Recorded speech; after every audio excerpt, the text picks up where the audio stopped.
Okay, so here's a video of me setting up the favicon as per instructed. Click on the image, press FAV. Would you like to make this image enabled favicon for your site? Yes, make favicon. It has been completed now.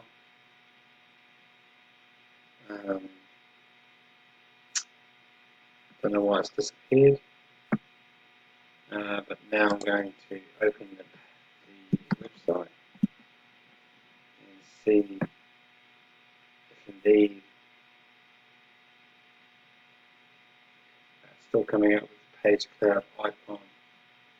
I have repeated this exercise several times. I'm not getting it to work as a favicon up here.